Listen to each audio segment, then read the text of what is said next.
नमस्कार, मैं मुकेश कुमार झा और आप देख रहे हैं DNN टीवी। और आज हमारी मौजूदगी रानी शकरपुरा पंचायत में है, जहां पे कि ईद मिलन समारोह का आयोजन रखा गया था, जिसमें कि अलौली विधानसभा के विधायक एवं RJD के वरिष्ठ नेता रामवृक्ष सदा जी हमारे साथ मौजूद हैं। इनसे जानने की हम कोशिश करेंगे कि ये अपने क्षेत्रवासियों को किस प्रकार से ईद की सौगात देते हैं। सर, सबसे पहले आपका DNN टीवी एवं जगदूत टीवी पे स्वागत है। सर, सबसे पहले तो मैं आपको धन्यवाद देता हूं और इस ईद के मौके पर अलौली विधानसभा के आम आवाम तमाम जनता मालिकों को हार्दिक शुभकामनाएं, चंदन बंदन अभिनंदन, और उनको हम शुभकामनाएं देते हैं और खास करके शुभकामनाएं देते हैं, बधाई देते हैं। अपने मुसलमान भाइयों के लिए ईद को हम हार्दिक बधाई देते हैं। सर, एक सर और आपसे सवाल होगा कि जिस प्रकार से देश में हालिया राजनीतिक चल रहा है सर, इस पे आप लोग का क्या कहना है? सर, आज देश में जो राजनीति चल रहा है, देश RSS के हाथ में चल गया है। बीजेपी के लोग इस देश पर हावी हो चुका है। यह देश वह लोग तोड़ना चाहता है, भाईचारे को ख़त्म करना चाहता है, अमन चैन को बर्बाद करना चाहता है, हिंदू मुस्लिम एकता को यह ख़त्म करना चाहता है, तोड़ना चाहता है। तो यह देश, आप कह रहे हैं कि देश का क्या स्थिति है, आप नहीं देख रहे हैं यूपी में देश का क्या स्थिति है। बिहार में अगर कोई बात होती है तो लोग बड़ी चिल्ला चिल्ला के कहते हैं कि बिहार में जंगल राज हो गया। वहाँ जो कानून के राज कहने वाले लोग थे योगी जी कि यूपी में कानून का राज है, कहाँ राज चल गया कानून का? वह कानून के मुंह पर, न्यायालय के मुंह पर और सरकार के मुंह पर यूपी का घटना करारा तमाचा है। बिल्कुल सर, अभी आपने हाल फिलहाल में सर एक अमित शाह का बयान पटना में सुना होगा कि जितने भी माफिया हैं उनको उल्टा लटका कर सीधा कर दिया जाएगा। सर, कहां तक ये बयान आपको सही लगता है और ये बयान का क्या मायने आप लोग समझ रहे हैं? सबसे पहले तो इस देश का माननीय गृह मंत्री जी हैं अमित शाह जी, उनको ऐसा बयान नहीं देना चाहिए। इस बयान पर हम आपत्ति दर्ज कराते हैं और अमित शाह जी से कहना चाहते हैं कि आपने जिस ढंग के इस देश के लिए बयान दिया है, आप इस देश के गृह मंत्री हैं, यह इस देश के लिए अच्छा बात नहीं है। एक गृह मंत्री के मुंह से ऐसा वक्तव्य आना देश के लिए दुर्भाग्यपूर्ण है। बिल्कुल सर, अभी आपने हाल फिलहाल में देखा कि जिस प्रकार से कस्टडी में गोली मार के मौत हो रही है, तो सर यूपी के लॉ एंड ऑर्डर पे आप कुछ कहना चाहते हैं? यूपी के लॉ एंड ऑर्डर पूरा खत्म हो चुका है, ध्वस्त हो चुका है। बीजेपी के लोग, बीजेपी के वहाँ जो कार्यकर्ता नेता सरकार है, वह पागल हो चुका है और वह सिर्फ चाहता है कि इस देश में सिर्फ बीजेपी रहे, तमाम पार्टी खत्म हो जाए। तो बीजेपी नहीं सर, तो RSS है। तमाम पार्टी खत्म हो जाए और बीजेपी का जो नेता है, वह नेता जो है RSS से संचालित होता है और RSS जिस ढंग से कहता है उस ढंग से माननीय प्रधानमंत्री जी सुनते हैं। यह देश बहुत खतरनाक मोड़ पर खड़ा है और तमाम लोग से हम अपील करना चाहेंगे, इस बार अगर आने वाला चुनाव 24 में अगर बीजेपी की सरकार बनती है तो मैं तमाम लोगों से कहना चाहूँगा मनुस्मृति लागू होगा और इस देश को संविधान खत्म कर दिया जाएगा। इसलिए इस देश को, संविधान को बचाना है तो इस बार बीजेपी को इस देश से भगाना होगा और नरेंद्र मोदी जैसे लोग को प्रधानमंत्री के गद्दी से उतारना होगा। बिल्कुल सर, एक लास्ट सवाल होगा हमारा कि आगामी जो आने वाला 24 चुनाव है, उसमें सर आप लोग किस प्रकार से कमर कसे हुए हैं? आने वाले लोकसभा के चुनाव में बिहार में 40 के 40 सीट महागठबंधन जीत रहा है।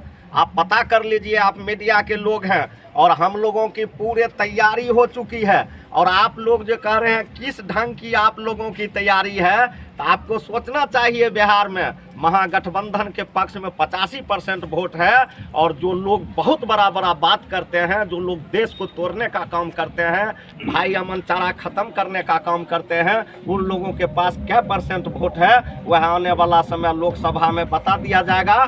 और आदरणीय नेता बाबू तेजस्वी यादव जी के नेतृत्व में, माननीय बिहार के मुख्यमंत्री जी के नेतृत्व में इस बार जो है हम लोग बिहार में महागठबंधन में 40 के 40 सीट जीतने को 40 के 40 सीट जीतने की वादा कर रहे हैं और पूर्णतः इनका लोग का बहुत अच्छे ढंग से तैयारी है। और हमारे साथ हमारे एक आरजेडी के कार्यकर्ता सद्दाम जी भी हैं, उनसे भी हम कुछ पूछेंगे। सर, सबसे पहले आपका DNN TV पे स्वागत है, क्या कहना चाहेंगे सर? हम इसको कदम करवाओ। खुशी के बात है जो आदरणीय 148 विधानसभा के विधानसभा का जो है आरजेडी विधायक रामदेव सदा जी हमारे क्षेत्र में मैं इनको आभार व्यक्त करता हूँ और सलाम करता हूँ।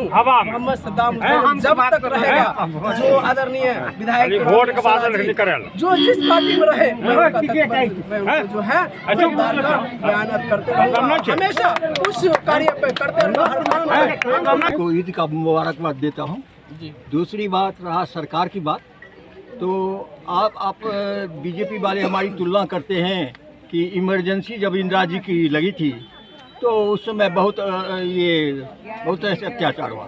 आज तो ऊपर से अधिनायकवाद हो गया मोदी जी का, और सिर्फ शाह जी के अलावा किसी की कोई सुनाई नहीं की थी। नंबर 2 बात, हम एक चीज़ आंख से देख करके आए हैं। आप ये बताइए, जो राष्ट्रीय धरोहर है किसी का अपना है क्या? नहीं है। तो मथुरा में जाकर के देखिए, कंस के किला पर RSS का कब्जा है और उस पर लिखा है राष्ट्रीय स्वयंसेवक संघ मथुरा।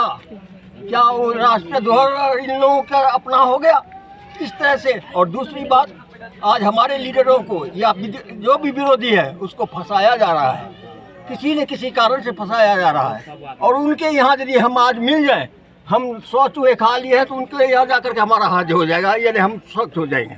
तो ये तो बदले की भावना से प्रधानमंत्री श्री मोदी, आप स्पीच उनका सुनिए, जब से वो सिंहासन पर बैठेंगे, प्रचारक हैं बीजेपी के, नहीं कि कभी वो ये कहते हैं कि हम हिंदुस्तान के प्राइम मिनिस्टर हैं। उस दिन से जीतने के बाद से लेकर के लास्ट इलेक्शन तक उनका सिर्फ प्रचार चलता है, चाहे वो कांग्रेस के विरोध में हो या अन्य पार्टियों को विरोध। हमारे जितने भी विरोधी पार्टी के लीडर हैं सबको कहीं न कहीं फंसाया जा रहा है। ये कहाँ का लोकतंत्र है? संविधान को ही बदल रहे हैं। कहाँ तक ईडी, हमारे राहुल जी को फंसाया गया, ईडी और सोनिया जी दोनों जब उससे नहीं फंसे तो एक झूठ मूठ 2019 के केस में उसको उसका करके कि मोदी चोर है। मोदी 1 2 3 4 कह सकते हैं। समूचा देश किसके हाथों बिक रहा है अभी? पूंजीपति के पास। और हम आज कह रहे हैं इन युवकों से कि 1942 में हमारे बाप दादे ने लड़ा था, अब 2042 जब आएगा तो आपको उस टाइम ईस्ट इंडिया कंपनी से लड़े थे, अब इंडिया कंपनी से आपको लड़ना पड़ेगा। यही हाल रही है हिंदुस्तान की। तब प्रजातंत्र का गर्त मिल गया। लोग विधायक जी, लास्ट मेरा एक और सवाल आपसे होगा। जिस तरीका से सर देश में प्राइवेटाइजेशन का खेल खेला जा रहा है, जिस तरह से प्राइवेटाइजेशन का खेल खेला जा रहा है सर, इस पे सर आप लोग इसको कैसे देखते हैं? और थोड़ा ज़मीनी स्तर से बताइए, ताकि हमारा काकी चैनल जो है लोकल चैनल है और देखा जाता है लोकल पे, ताकि जनता समझ सके जिस प्रकार से प्राइवेटाइजेशन का खेल चल रहा है। देश में जिस प्रकार प्राइवेट हो रहा है, इसमें साफ सीधा है कि देश को संविधान को ख़त्म कर देना है।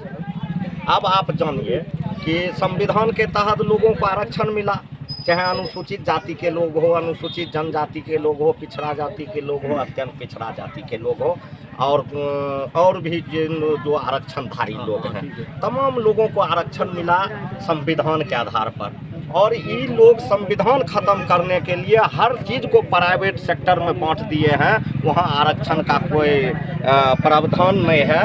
जो हम लोगों का हक हिस्सा था अत्यंत पिछड़ा वर्ग के लोग के, पिछड़ा वर्ग के लोग के और दलित वर्ग के लोग के, अनुसूचित जाति जनजाति वर्ग के लोग के, उस चीज़ को ये अपने हिसाब से ख़त्म कर दिया है।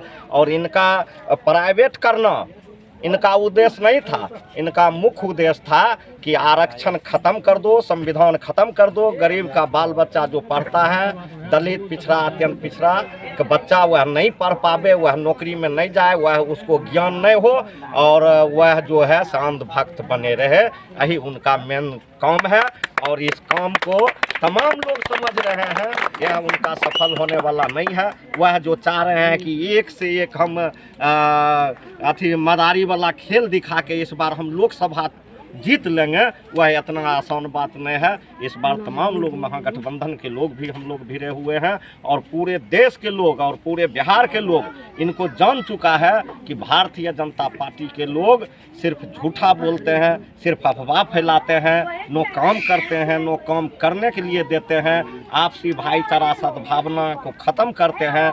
इसलिए भारतीय जनता पार्टी का यह चरित्र रहा है उनके लोगों का कि प्राइवेट सेक्टर ला के आरक्षण को खत्म कर दो। और बहुत धन्यवाद विधायक जी, आपने अपना बहुमूल्य समय दिया और प्राइवेटाइजेशन पर खुलकर विधायक जी ने बोले कि ये इनका बिल्कुल मंशा है कि संविधान को खत्म कर दे और गरीब शोषित वंचित का आरक्षण खत्म कर दिया जाए।